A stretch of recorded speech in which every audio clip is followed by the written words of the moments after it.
Welcome back to another episode of Hanashi Round for Kaminotou episode 13, the season finale. The last one. As it was, very exciting. We saw some new stuff happening. It was a very interesting episode. I wouldn't call it exciting. I would call it... Well, exciting is the wrong word. Interesting. But it connected from where it ended last week, which was good to see.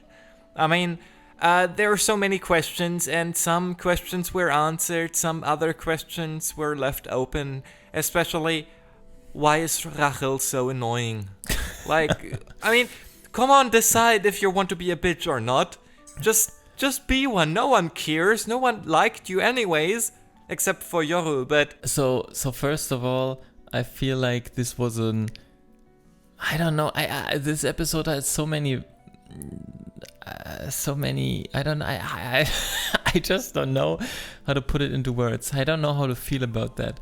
As in finale for the season, I thought it was an odd choice. I can't really say if I think it was a bad choice, but I think it was an odd choice to end it with this kind of flashbacky something that I feel like the last episode, the 12th episode, would have worked better as an overall cliffhanger to build up for next season. This episode kind of brought this feeling back that I had in the first episode, where I thought it would be about mysteries and all that stuff, and I don't know how to feel about that either, because now I'm a kind of... Last episode I was kind of okay with this being a shonen and just being like putting an end to my hopes that this show would be a mystery kind of show, and then this episode now steps in and kind of reignites your hopes. Right. So yeah, it was weird. For me, I don't like flashbacks in general. I think flashbacks are a cheap story device. If sometimes it's important, but I think for this show we should have seen her being sinister from the start, or not have it explained in such detail, because it was basically already shown. I don't know, it just felt really out of place, especially considering it was supposed to be finale, and the last episode, it was a nice touch in how it ended, and it should have stayed with the cliffhanger, and maybe season 2 we start with Rachel and her backstory, like as if like how we had the first episode with Yoru and his beginnings, how he started out, how he went into the tower. In season 2, the first episode, we would have had Rachel, how she got into the tower and got really disappointed, and then we would have known, alright, she's a bitch, she set it all up. The whole explanation, the talks to the director, etc., I think they were kind of unnecessary, because we already knew that. There are so many other questions that I think would have deserved more talk, but then we had this typical anime thing where at the end of something we have a time skip and see how the people are doing after the time skip kind of thing. Yeah, that was also a bit weird. Like, we see this person with the ponytail, and for me this was just some rando person, but no, I bet with you that's that's a second form. That's a second form. That's kind of what I read in some comments, and I was like, oh, all right. So all right, this was I was guessing, and you're going the whole spoiler route. Kind of, yes. So I mean, like, I think what would have worked for me is if last episode's 12th episode's cliffhanger with the she's pushing him off the thing wouldn't have happened, and they would have kind of switched it around a bit. Like, we get them just being in the bubble kind of, and the gang saving the day.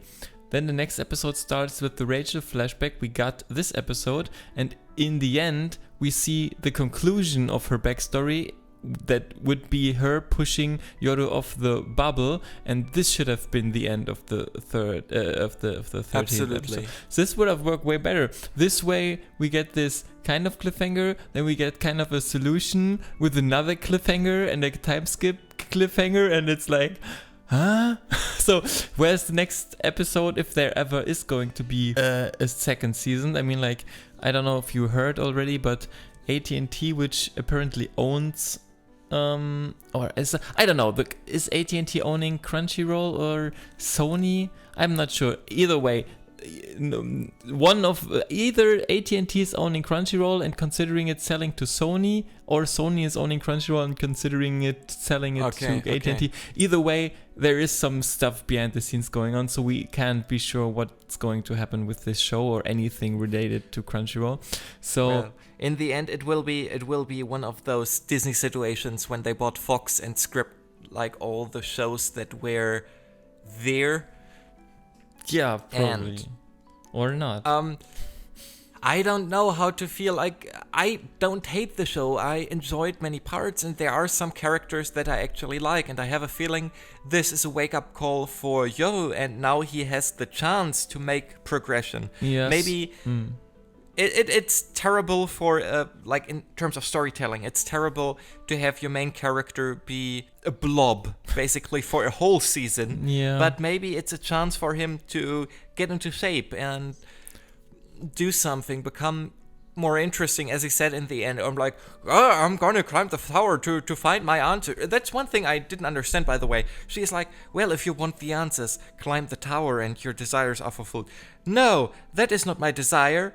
I'm gonna climb the tower and find my own answers. It's like, yeah, well, What? same difference. Yeah, right. But I feel like I liked... I know what he was. Yeah. No, I liked the episode overall, just to make this clear.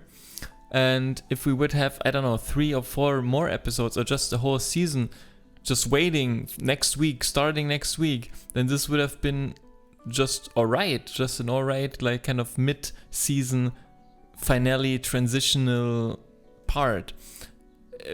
Skipping that time skip ponytail flash forward thing. But besides that would have been great, because this episode gave me, like I said, this feeling of, oh, I'm so curious what's going on, and how, I mean, like, with Rachel in the group, and how is she going to adapt, and is how the group is going to adapt around her, and is Yoru going to come back some years later and everyone is going to hate him. I mean, like, I'm kind of interested in how the dynamic is going to change and how the dynamic is going to develop. But I think we're on the same page here, just by saying the choice, how this last episode was, the last episode was presented, was bad. Kind of a bad choice for what they... Yeah. As I said, it would have, or as we said before, it would have fit better if it happened before, or if it even the entire episode happened in season 2 and we've seen some other stuff. I mean, for me, the explanation with her wasn't too necessary. I would have liked the beginning, like at least some parts of it, where we have the talk where she meets head on, and he is like, no, you're worthless. Well, who is actually worth a lot? This guy, Yo, who is always following you, and she starts getting jealous. And that would have been a nice trigger, or, I mean, I could have lived with it if it wasn't such a mystery reveal. If it wasn't like, oh, look, the big twist. But we had a steady income of her, noticing her, how she reacts to him being, like, loved and be the star that she wants to be. Yeah, though I didn't really expect it, especially that kind of, like, jealousy to be the reason, kind of. I mean, like, it started more or less with him making it a part of the contract for her to kill him, but it developed into really her hating him for becoming something she wanted to become. And yeah, I like that. I really like that. No, that was actually cool. And one thing I want to say that I noticed, she is the irregular, not Yoru. Yoru is the regular because he was apparently called and she just took his place for some reason. So that means she is an irregular there and she is something special and not Yoru, and all the people thinking that he is the outsider, the irregular, and is the disturbance for the whole thing are basically wrong. Because she is the disturbance and she is the one who has to be neutralized. And that I found incredibly exciting. That I thought was really cool. Maybe I'm totally overthinking it and it's wrong, but to me that made sense. It was like, whoa, really? Cool. Now I get it. On one hand, I'm really interested in where this is going with, I don't know, like Rachel standing in the window and laughing like a maniac, and something hints towards like she's maybe going crazy or something. And like we said, the group is now taking care of her and all that stuff. But one thing is really overshadowing everything for me, because I feel like no matter what's going to happen, no matter who Rage is going to kill, who she's going to sacrifice, no matter what is going to happen, Yoru will always make up with her in the end, and it will always be like a nice ending, and she will always like, I don't know, cry in the end, and they will hug, and then they will be a team again. I don't know, I don't see her going the full villain route and become like really dying in a villain kind of ending for her. I can't see that. One hope I have is that Kun kills her at some point when he notices that Yoru is again falling for her, and for some reason, like, it has to be in a way that explains it and that is fine for the audience that Kun kills her. But I have a feeling that he will protect Yoru, and I really liked his little hint. I wish it was me who met him first. That was... So yeah, he dislikes her in a way, kind of. So I guess... yeah, I think he is suspicious of her, that he notices that she doesn't love him back or likes him back in the same way Yoru sacrifices himself for her, and sees something selfish in her. Also, I think there is some kind of envy or jealousy. I mean, maybe Kun is not in love in a sexual way with Yoru, despite probably lots of fandom that wants it to be. I think worth noting is also that the two ranker guys are getting fired from being rankers, kind of, and are now climbing the tower as well, which makes no sense. I mean, like, this adds more to the mystery. Like, they aren't there supposed to already have climbed the tower, and now they're trying to climb the tower to find out the truth, and I'm like, and the whole premise, I mean, like, the whole premise has to be a lie, because if you, and this isn't like even scientific, like, I'm not a genius to point that out, but I still find it strange that they're standing there. Yeah, you can climb the tower, and when you reach the top, you can become a god, or you can become anything you want, and I'm like, huh? Yeah. How does that work? I mean, like, even if I'm like, nothing, like. So, I have a feeling about this that, it's not like there are stages of how high you climb and what you get. So there is the top, which is like the super success, the ultimate goal, where you can become a god. But maybe there is other levels that you can reach and you don't lose. I thought it was a black and white thing. Either you climb the tower and you succeed, or you don't climb, you don't reach the top and you're out, basically. So but there's maybe there's the top one, and then the top one you can become a ranker. Then the top 3 you can become the director ranker. Yeah, maybe. Yeah. Maybe it's like that, and it would annoy me that they took out the harshness of it all. I really enjoyed the brutality of either or. There is no chance of in between. It would explain why there is so many different ranks and castes between the ranker, director, the king. And when you climb the top and you become god, are you more powerful than the king? That's what I don't understand. And why wouldn't the king try to avoid? Why doesn't he forbid others from climbing the tower? That's another question we had. I guess basically what this boils down to is that the goal or whatever lies on top of the tower is just a lie. I don't know. Yeah, But that goes too far away from the episode itself. Right. Just to sum it up for me, this whole idea, I would very much love, and that's what I was really hoping for the show would be, and I, at this point, not anymore thinking that it's going there, but I still would love it if the whole concept would be that in the end it turns out that everyone in the tower and the whole world that is the tower is just entertainment for some kind of alien species or some kind of outside power, and everything is a lie, everything is just made up for entertainment purposes of some creatures.